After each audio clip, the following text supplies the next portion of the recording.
Well, it's gone 10 o'clock on the east coast of Australia.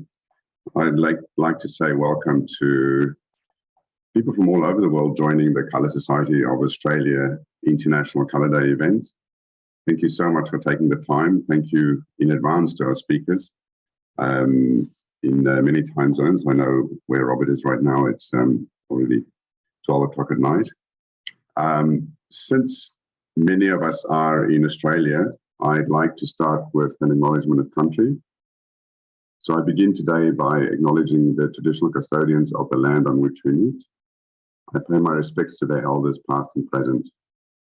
I also extend that respect to Aboriginal and Torres Strait Islander people in the meeting today. So first of all, I'm going to speak as little as possible and get straight to the lineup for today, but just brief background on the International Day of Colour, the International Colour Day.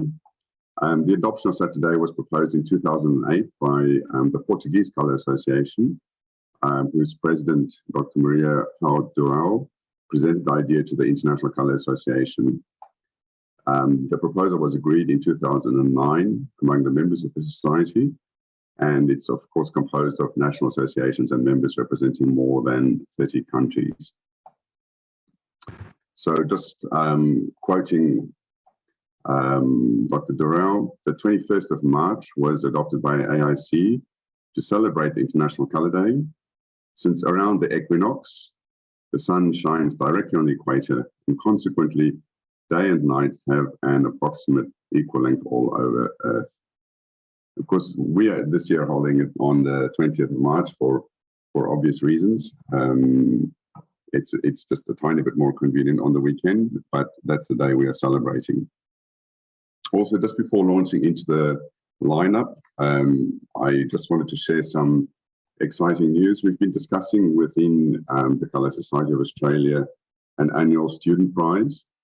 So the details are sort of semi-finalized, but we are expecting to award it annually on International Colour Day. It'll be awarded to domestic student in diploma, advanced diploma or degree courses that have a significant art and design component. So this will be a prestigious award and judged. We'll make sure that there's international representation on the committee, on the shortlist committee as well. And we look forward to giving you more details on this and probably another prize that we'll be adding shortly in the coming months. So moving on to today, let me just forward on the slide, give you the outline of the program there. So for today's event, 6 of the 10 members of the committee of the ICC Colour Literacy Project from around the world will speak on different aspects of colour education.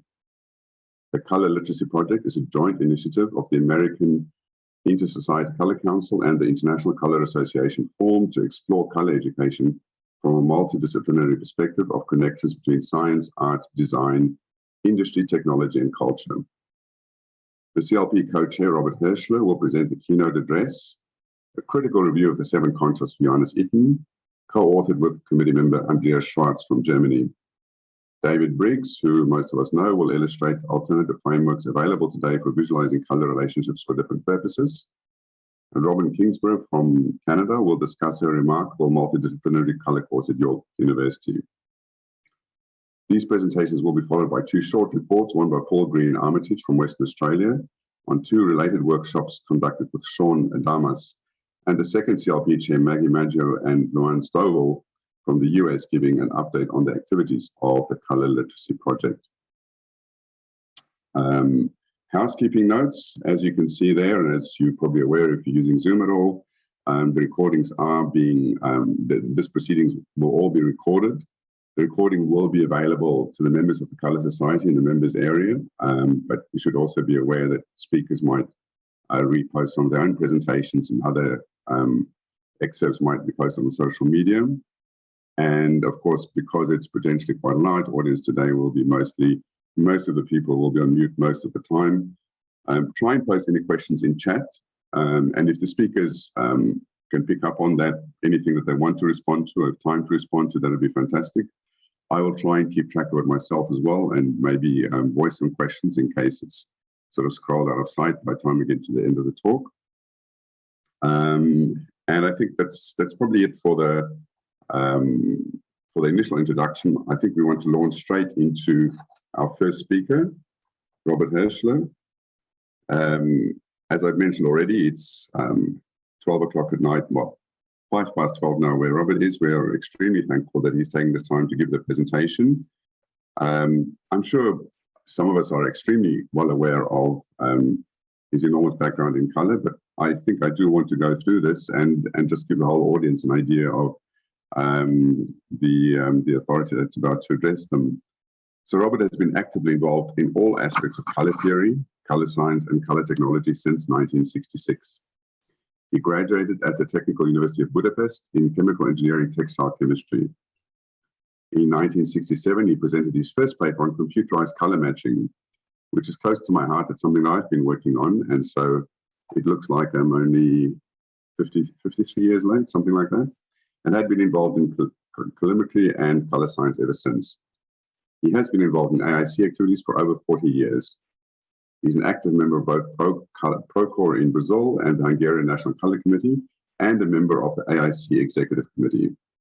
Since 2010, he has been the chair of a study group on color education. His current research interest is the teaching of the basics of color science to architects, artists, and designers, as explained in his recent article, How Much Color Science is Too Much, published in the journal Color Research and Application. Of course, Robert's co-author on this presentation is Andreas Schwarz, who we know from the work that he co-authored with Rolf Kearney. And I'll just maybe mention the results of his most recent research, which shows for the first time the effects of imparting an outdated color theory on the behavior of students and teachers. It was published in 2018 under the title Farbtheorie im Kunstunterricht, eine qualitativ-empirische Wirkungsforschung zum Umgang mit Farb, which I'm reliably told it translates as Color Theory in Art Classes, a qualitative empirical research into the use of color. So with that, again, my thanks to Robert. I will unshare my screen, and I would then like to pass things over to Robert Hirschler. Thank you very much. Thank you very much. I think I will try to share my screen. And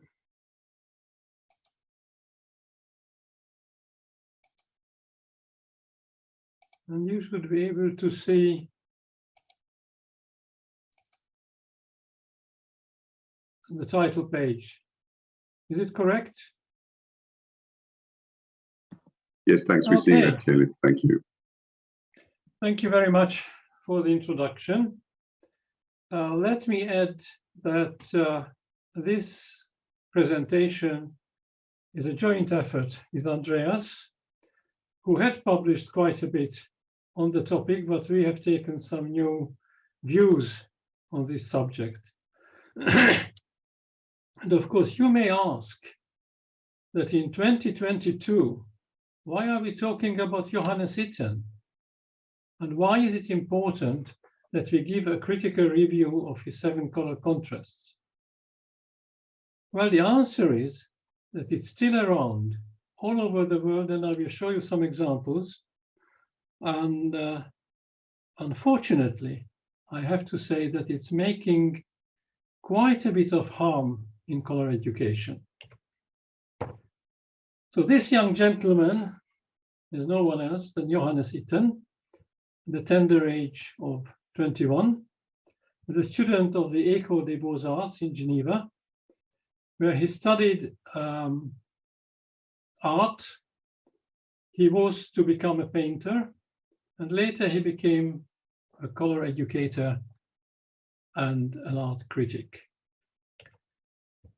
His first and foremost color education came from this gentleman here, Adolf Hirschler, who in those days, turn of the century, 19th to 20th century, Hirschler was already a well-known German expressionist painter, He's considered one of the fathers of non-figurative painting, and he was a color theorist. And Itten studied with him in the Stuttgart Art Academy from 1913 to 1916. And Hirschler was the one who first formulated the 7 color contrasts as we now know them. And it was not published yet in 1904. He wrote it in a letter to a certain Miss Bettina Feister-Rohmeder, who was his student. And Hirschler was instructing her in color theory and maybe some color science. So this is one of the early attempts at distant education. So the 7 contrasts now in English are contrasts in and of themselves, which is contrast of hue greater, cold and warm contrast, light and dark contrast, complementary opposites, quantity contrast, intensity, and he added the enhancement of the above into colored and neutral. Itten changed this a little bit. And here you can see his illustration of cold and warm contrast and light and dark contrast. And this comes from a book by Carrie van Beema. She was also a Hirschler student, and it's from her 1930 book that we know quite a bit about what Hirschler was teaching to his students. And this is already Itten's first note of the 7 contrasts. In his diary, it's dated 1913, late 1913 to first half of 1914. So he was just beginning his course with Hirschler. And in his diary, he made a note of the 7 contrasts. Here already, he changed a little bit to what was the early version, which I showed before. And this is in his handwriting, of course, the 7 contrasts. And this is how we call the 7 contrasts today. And all through this presentation, I shall be using the first edition of Itten's book. It was first published, The Art of Color, in 1961, translated by Ernst van Hagen. The English edition was also published in the same year. And we shall be using this definitions for the 7 contrasts. As you can see, the first 5 are the same as Hirschler's, and then contrast of saturation, which Itten called intensity, and contrast of extension is the translation, kind of, which Itten called quantity contrast. And this is just a summary of the 7 contrasts, which were not Hirschler's invention. He got the ideas from previous researchers from the middle of the 19th century, particularly from Field and Barnard. And Hirschler himself published the 7 contrasts in 1919 at the first German Color Day. So that was the first publication of the 7 contrasts as we now know it. Now, as to its widespread use in color education, it's something frightening. I won't go through all the examples of where Itten 7 contrasts are used for some purpose or another. Well, this particular example is from a strange country called Hungary, and I don't want you to read the Hungarian text, but look at the illustrations. This is from a textbook for drawing and visual culture for the 6th series, 12 years old Hungarian students. And in this book, which is a 150 pages book, there are 4 pages dedicated to color. And all 4 pages only to Itten's 7 contrasts. And the student's task is to look at these works of art, paintings and embroidery and tapestry, and they have to enumerate what color contrasts are best seen in these. And this is what they are supposed to learn about color. And it was repeated 3 years later in the 9th series in the same. And this is a central teaching material for all the schools where drawing and visual culture is taught. And of course, Itten is everywhere in the world, particularly in Germany, of course. And this is a very usual picture, Itten's famous color circle. And the students have to name the colors and tell, you mix what with what to get what. Well, Wilcox, in a publication in 2001, said the heavy reliance on this system, meaning Itten's color circle, cannot be claimed, however, to have led to generations of skilled color mixers. On the contrary, it has led to muddled, confused frustration. And this sounds to be very harsh. But Andreas's research, and that was a research taking 5 years, and Andreas visited between 2010 and 2015 5 schools, 3 age levels, classes 5, 7, and 11, and made hundreds of interviews with teachers and came to the conclusion that traditional color teaching, including the 7 contrasts, is unsatisfactory not only for the students, but also for the teachers. They also get frustrated, but they must teach this.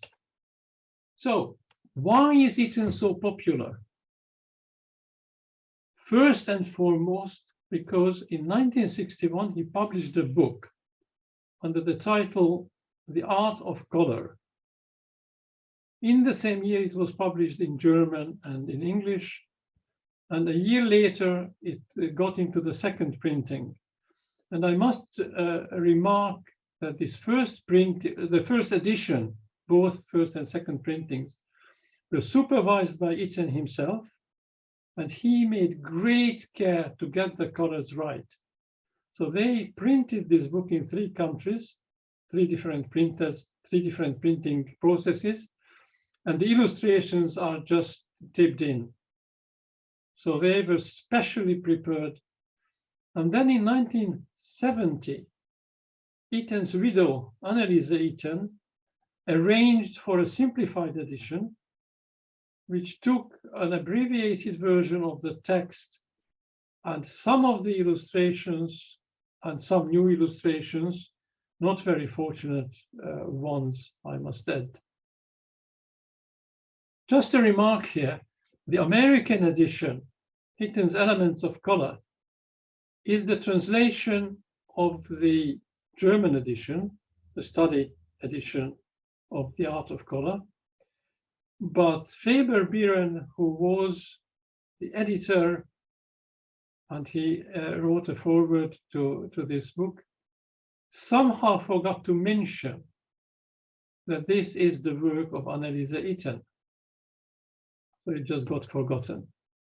And then came a 2nd edition in 1973 with very different printing technology, exactly the same text, the same figures, the same illustrations, but with a different, and I would add, inferior quality. And for some of the illustrations, we measured them because we were curious about some of the statements Itten did about what you are supposed to see there. And for those of you who are in colorimetry, we use the conical minolta spectrophotometer, and all the data are C-Lab, D65 illumination 10-degree observer data. Well, let's go through the 7 contrasts. Contrast of hue for Itten is illustrated by the undiluted colors in their most intense luminosity. Of course, if we start to think about it, it's not a contrast, really. It's one of the attributes of colors, hue. Itten mentions also that white weakens the luminosity of adjacent hues and darkens. Black causes them to seem lighter. Well, this is, of course, already anticipating simultaneous contrast, which comes later. And this is an illustration from the simplified Biren edition. These illustrations are not found in the original, but Itten liked to use this 5x5 or 4x4 checkerboard illustrations because he thought that if complex figures were used, it would take away the appreciation of the colors as such. And one unfortunate translation is luminosity. By this, the translator meant colors of the highest chroma, or some would call it the highest saturation, the most vivid colors. And this is an illustration to illustrate the contrast of hue.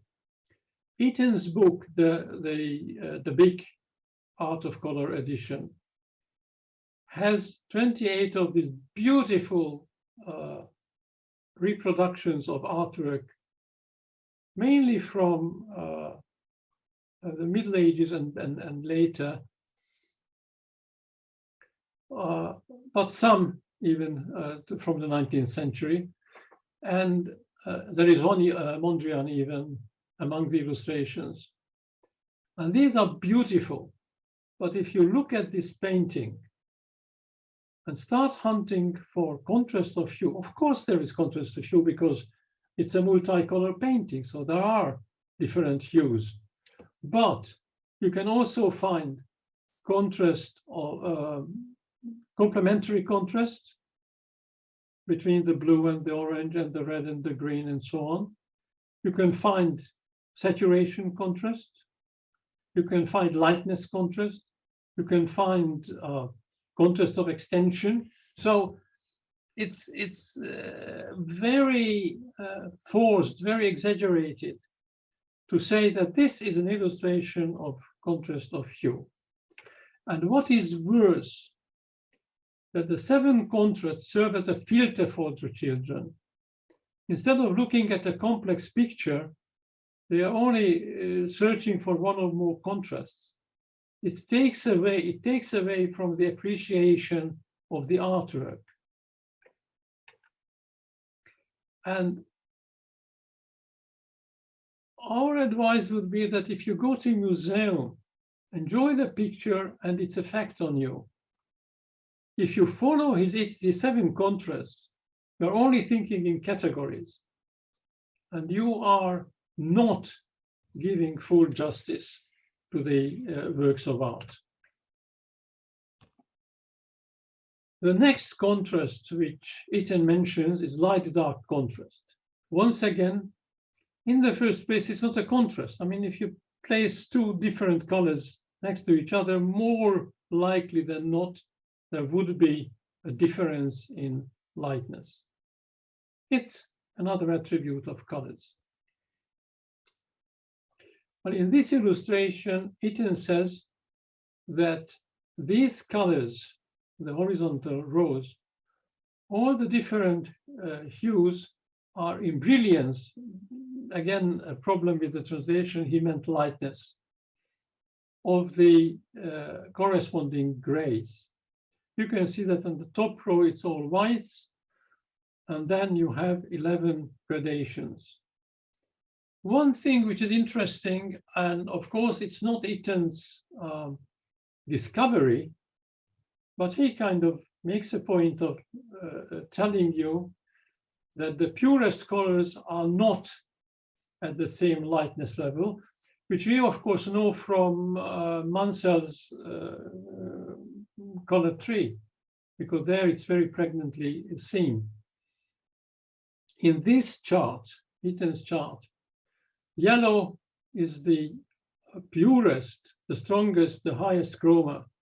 In the fourth level, orange in the sixth, red in the eighth, blue in the ninth, and violet in the 10th step. We were curious to see how does this compare to the second edition. And as I mentioned, I find the second edition, which still supervised by Annelies Itten, and she made a foreword and said, well, we were taking advantage of the advances in printing technology. Well, I'm not convinced, because if you look, just one example, if you look at the red, orange, and red colors, in Itten's original illustration, they are obviously distinctly different. In the second edition, perceptually, there is hardly any difference between the two hues. And then we measured the lightness values. In this chart, you will see the hue sequence exactly as it is in the chart, and the lightness levels, CIE L-star lightness. And of course, the top row is a uniform near white. And then one or two interesting things which, of course, correspond to the perceptual effect. The violets are nearly, or in all cases, darker than the corresponding grays. And here there seems to be something strange. This is between the third and the fourth yellow. There's practically no lightness difference. Something went wrong there. And here there is a big jump. But in the second edition, it's not too bad, except, well, you see also the same drop in lightness between the corresponding grays and the violets and most of the other colors. And the yellows are perceptibly lighter than the neighboring colors. Now, this is an interesting comparison. We were curious to see how Itten handled the darkening of yellows. And you must all know that when you mix a yellow paint with a black paint, it will turn greenish. Well, in Itten's perceptual scale, at first, as the lightness decreases, it turns greenish. This is a CIE A star minus A star axis, and this is the lightness axis. And it turns a little bit greenish and then goes a little bit reddish. In the second edition, it definitely, and you can see it also from the illustrations, in the second edition, it turns reddish. Mansell is nearly neutral as far as a hue is concerned. This is the Mansell 5 yellow series. The bright highest lightness, highest chroma series. And this is NCS, which in the middle definitely turns reddish. Next contrast is the odd man out, because so far we were talking about color attributes, which are perceptual attributes of color. Cold warm contrast is something very psychological. Which colors we feel cold and which colors we feel warm depends very much on what we compare it to. So here, for example, and this is Itten again, showing the same violet, warm at the top and cold at the bottom, because the adjacent hues are colder or warmer. The two colors are practically the same, the two far left colors. Cold-warm contrast, again, is something which you find practically everywhere where you have different colors. Here is an example from Itten's book. Two groups of colors. These are warm colors, and these are cold colors. But Itten makes modulations within these categories. And here you can see the warm colors turning colder and the cold colors turning even colder, from a warmer yellowish green to a greenish blue, and here from orange to red violet. This is a lovely illustration from one of Itten's students. This student made a cold-warm contrast with a cold background and a warm figure. And within the cold background, you see the modulations, and within the warm figure, you also see the modulations. And this is a beautiful example, again, one of the illustrations from the Itten book. This is Monet's The Houses of Parliament in Fog. And it's really a lovely example of cold-warm contrast. Well, complementary contrast is, of course, important. It's not well defined by Itten because he limits complementary colors to those which, when mixed, give you a neutral gray. Now, the problem here is that you cannot mix colors. Colors are what you see. What you mix are paints of one color or another. And if these paints are mixed, you may get a neutral gray, and then you may call these paints of complementary colors. Now, Itten says that these grays are prepared by adding more and more of the complementary to a given color. In the center of each series, we get neutral gray. Well, he may have done it originally with paints. Of course, in the reproductions, you see, we saw the red-green, and now we see the orange-blue, first edition, second edition illustrations, and the yellow-violet complementary colors. Now, we were curious how they were reproduced in printing. So we looked at these patches under a microscope. And you can see that in the first edition, Itten really went to the trouble and used special colors. It's not a four-color printing, it's a multicolor printing. So he was really going out of his way. The illustrations, well, here he used, of course, black ink to get a neutral gray.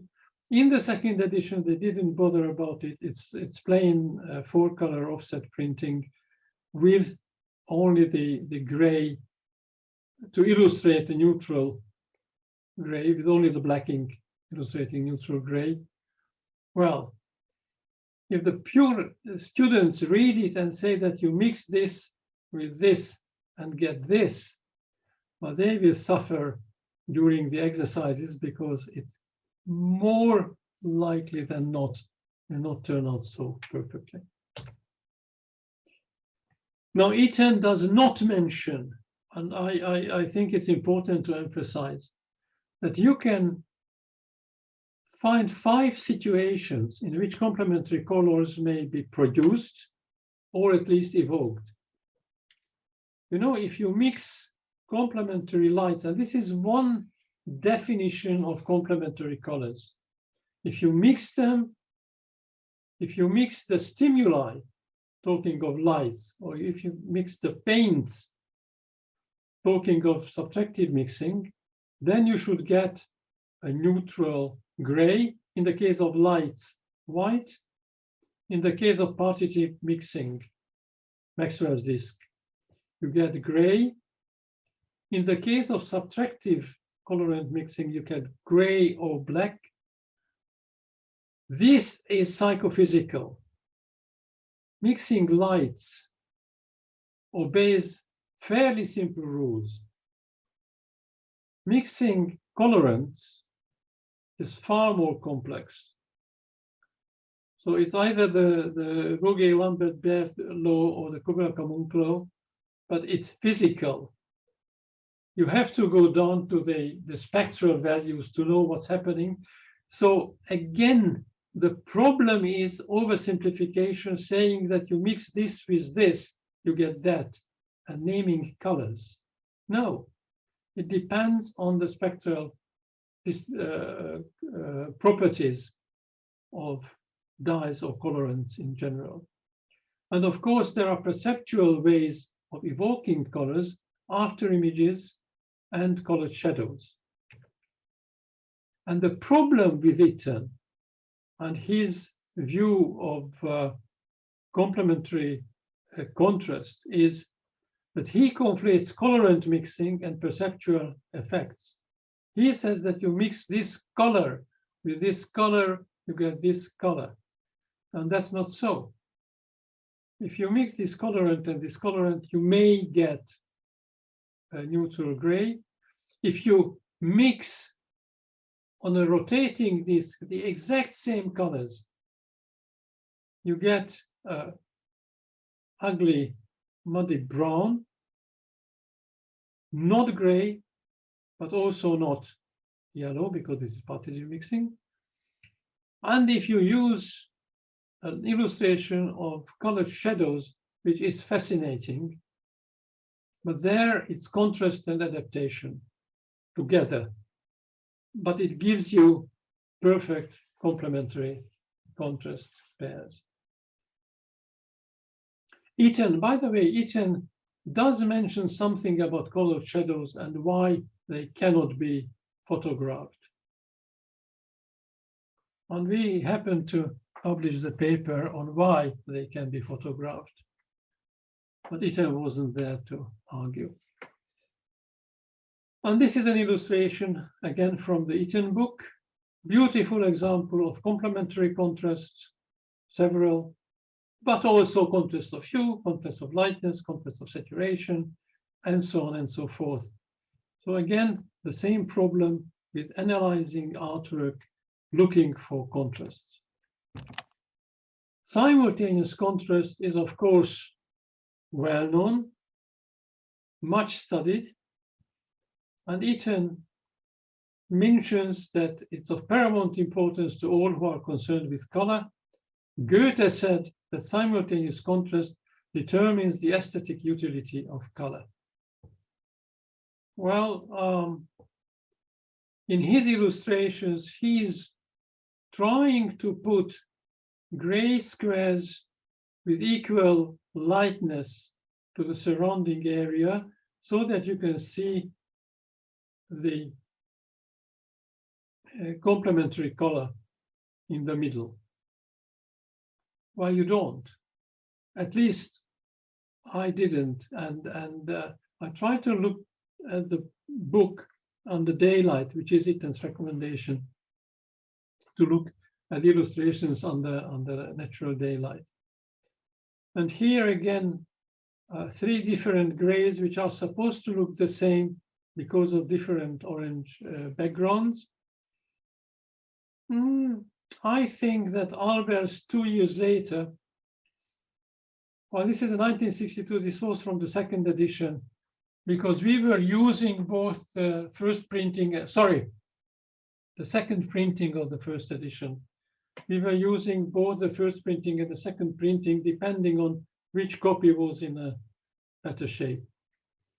So 2 years after Itten's book was published, Albers published his Interaction of Color, and it had much better examples of these simultaneous contrast effects.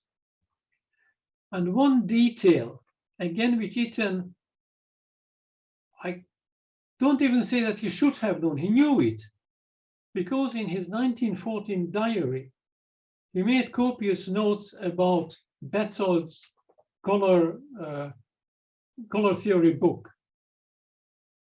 And he had several paragraphs written about what he had learned from Betzold, including one paragraph which said that blue appears darker when there is a black ornament in it and lighter when there is a white ornament in it, which is, of course, well known, and you can see it in Betzold's original illustrations.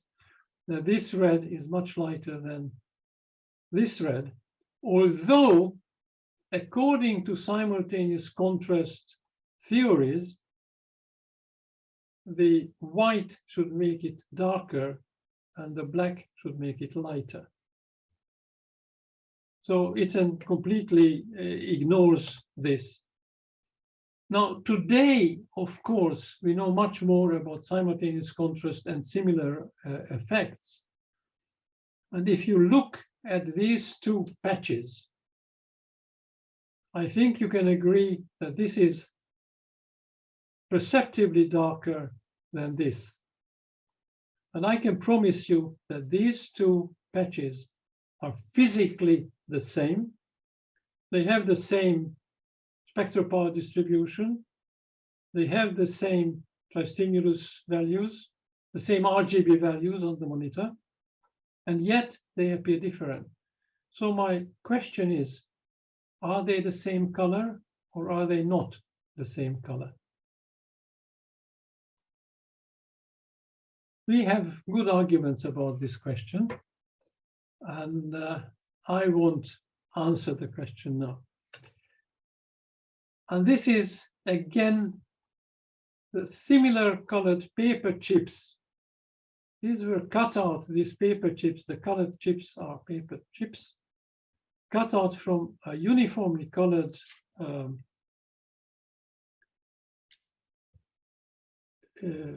paper sheet.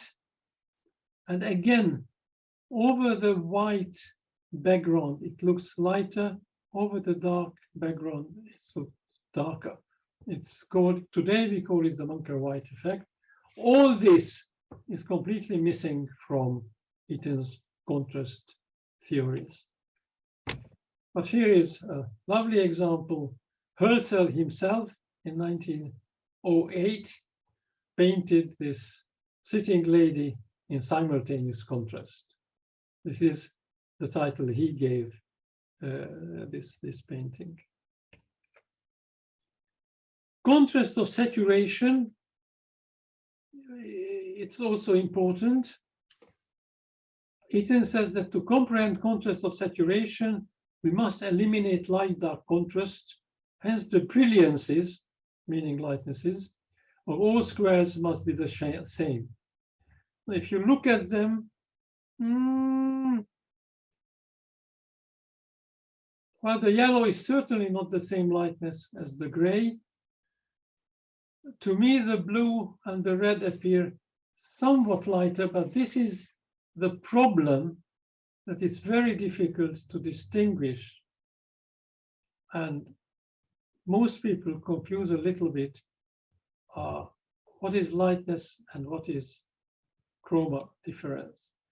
So we measured again CIE lightness, and this yellow is measurably lighter than the corresponding gray. The blue are perfectly uniform lightness, and the red nearly perfectly uniform lightness. And this is another example of Itten's.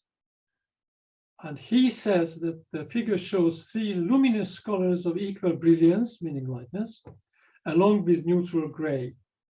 Here we see how gray neutralizes strong colors into a quiet effect.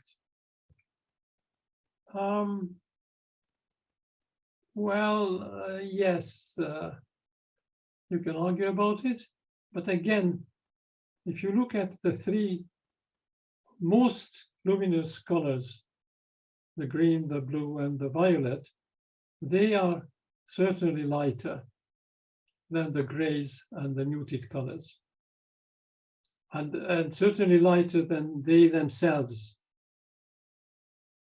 So the green is the lightest, blue is the middle, and violet is the darkest. And another lovely illustration from Itten's book on contrast of saturation. Contrast of extension. Well, this is Itten's usage of the word, but it's basically the theory that if you use different colors, they will be balanced in different ratios depending on their lightness, and I must add also their chroma. Well, Itten refers back to Goethe, and many people refer back to Goethe about this lightness series. But I found it in Schopenhauer's, the second edition of Schopenhauer's book, Seeing and Colors. In the first edition, this is not there yet, which was in 1816. So Schopenhauer says that if the lightness of a black is 0, and if the lightness of a white is 1, then violet is 1/4 and blue is 1/3.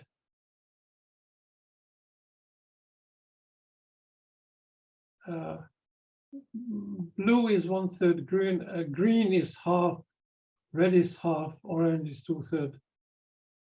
These are the lightness weights according to Schopenhauer. Itten says that two factors determine the force of pure color: its brilliance and its extent. Now, I don't know what happened here.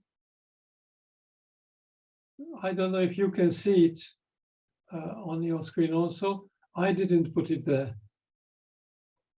Yes, so I can certainly see that. I'm not quite sure how that happened. So something somehow happens there, because I promise you it wasn't there on the original, and it's rather disturbing, I must tell you. So if you don't mind, I'll stop screen sharing and come back again. I'm sorry, but it's really very disturbing.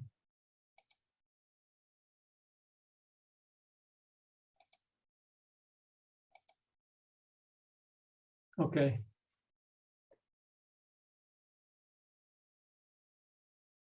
So Itten said two factors determine the force of a pure color: its brilliance and its extent.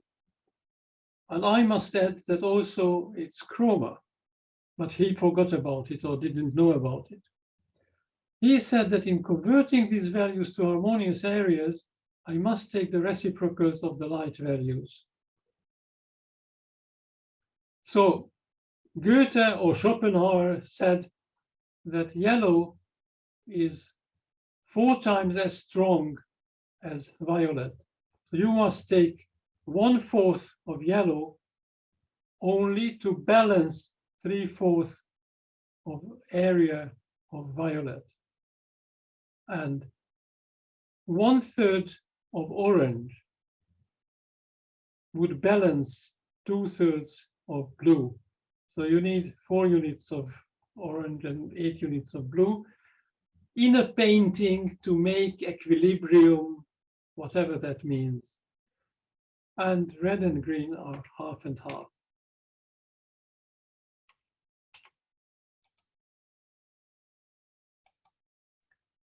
And this is Itten's primary and secondary color circle of harmonious extension.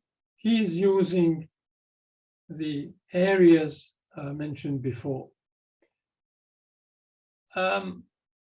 If we go back 100 years from now to the Mansell Grammar of Color book, we can already see that Mansell pointed out that to make balance, Mansell was very, very keen of having balance of colors. For him, the key to color harmony was balance. But he knew and pointed it out that if you have a red lightness 5 and chroma 10, and the blue-green with lightness 5 and chroma 5, then you need twice as much of the blue-green to balance half as much of red. Well, the aesthetic value of these balances is questionable. But this is a beautiful example again, which Itten used in his book, Breuer's Icarus Fall. And you may argue that this tiny red spot may not balance properly, in Itten's sense, the vast grayish, bluish green area, but it's very effective in the painting, which also goes to show that you shouldn't go looking for contrast, particularly not numerically, but look at the painting and try to enjoy and understand it. Now, one problem with illustrations is that this particular illustration is what I would consider authentic, because I got it from the Royal Museums of Fine Arts of Belgium, which I'm very grateful for. They sent the file to me. And these are two photographs from the first and the second edition. The photos were made with the same camera on the same day, with the same setting, with the same lighting, in very short difference. And this is what you can see if you put the two books side by side. So color illustrations are very tricky, and works of art should really be enjoyed in the museum. So to conclude, Itten's 7 contrasts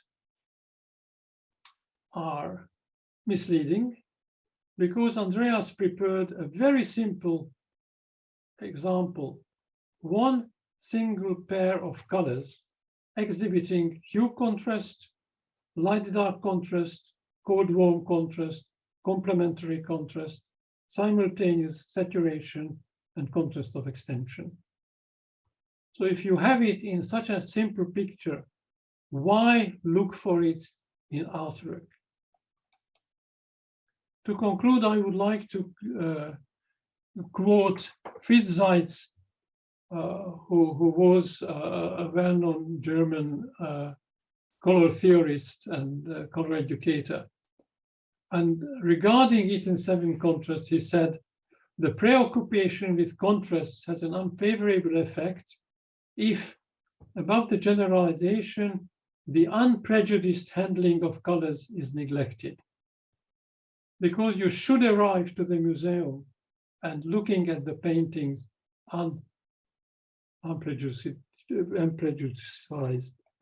but sure knowledge.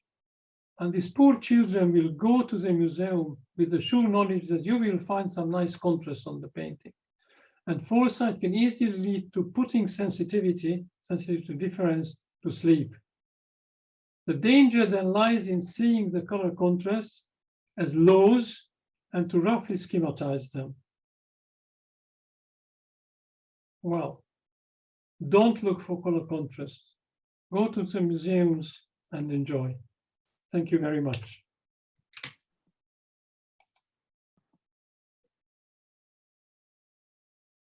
Well, Dr. Hirschler, thank you very much for that.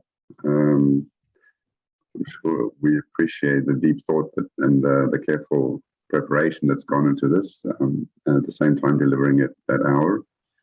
So there's been a couple of questions, and I'm going to misuse my position here, emceeing all this, to ask you the first one. I mean, you clearly identified lots of conceptual issues, and the conceptual issues are really at the core of the problems you do have with Itten. I had a sort of a lower level technical question, which was when you made the spectrophotometric measurements of the two editions. They're both pretty old as physical objects at this point, and so presumably there have been changes in the dyes and colors used in the actual printing. Do you have any sense of what effect that might have had on your readings and conclusions? There may have been some changes, but we started, well, this is part of a bigger work. I was very curious to see exactly how Itten's, particularly his color circle, but also the other illustrations were reproduced. Mm-hmm. And I was lucky enough to get hold of 3 copies of the first printing of the first edition, and altogether 3 copies of the second printing of the first edition, 1 English and 2 German. And there is negligible difference between the copies. And one of the copies was kept in a museum in Budapest. 2 were in public, university libraries. 2 of the second printings are my own. I don't know where they had been kept before I bought them.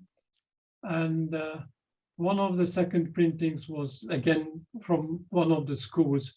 So I was also obviously thinking about it, that they may have faded, but being kept so separately in different places, I don't think, because they measure pretty well the same, they give the same values.